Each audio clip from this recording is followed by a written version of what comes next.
Salut, aujourd'hui dans cette vidéo, je te montre comment faire cet effet typographique sur Canva.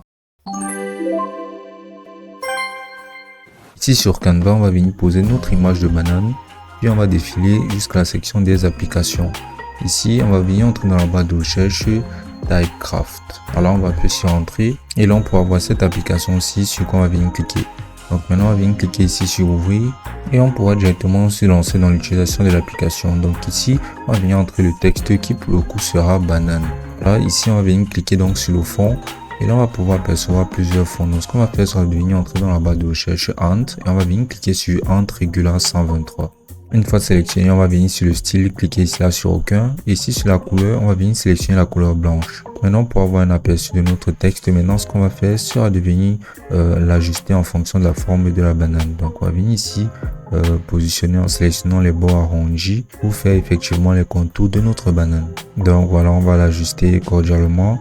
Et là, si on pense que c'est bon, maintenant on aura tout simplement à venir cliquer ici sur Add to Element, c'est-à-dire ajouter au design. Et là, on peut voir que voici notre design. Maintenant, on va l'agrandir et on va continuer à le positionner pour qu'il rentre vraiment très bien en utilisant ce positionnement-ci. Donc, on va le courber notamment de manière caractéristique tout en sachant que ceci ajustera directement sur notre image. Donc on va continuer à ajuster ceci comme cela, voilà, jusqu'à ce que ça rentre parfaitement sur notre banane. Maintenant, une fois ajusté, ce qu'on va faire sera de dupliquer notre page. Donc on va venir cliquer ici sur dupliquer la page et voilà, on aura notre autre page. Ici, on va venir tout simplement supprimer l'image de la banane. Et maintenant, ce qu'on va faire sera de venir tout simplement scroller ici sur les éléments. Maintenant sur l'élément, on va juste venir entrer une forme qui pour le coup sera le rectangle. On va venir cliquer ici sur rectangle. Puis ce qu'on va faire sera de tirer le rectangle ici et là on va venir cliquer droit et on va donc venir cliquer sur calque. Maintenant on va venir cliquer sur mettre à l'arrière-plan et là comme on peut voir, notre calque sera mis à l'arrière-plan. Maintenant ce qu'on va faire sera simplement de changer la couleur de notre rectangle.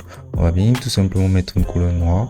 Et ici, on va venir cliquer donc sur partager pour directement se lancer dans le téléchargement de notre image. On va sélectionner uniquement la page ayant notre rectangle et on va venir cliquer sur terminer puis sur télécharger. Et dès lors que l'image sera téléchargée, on va venir simplement l'importer. Maintenant, on va retourner ici sur notre première image et ici, on va venir supprimer ce texte-ci.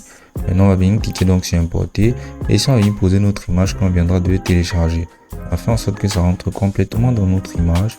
Et maintenant, ce qu'on va faire sera de cliquer sur l'image et cliquer sur effacer l'arrière-plan. Et voilà, l'arrière-plan sera effacé. Maintenant, ce qu'on va faire ensuite sera de venir cliquer ici donc sur modification. Maintenant, sur modification, on aura tous ces effets-ci, mais pour le coup, on va scroller jusqu'à l'effet de diochromie.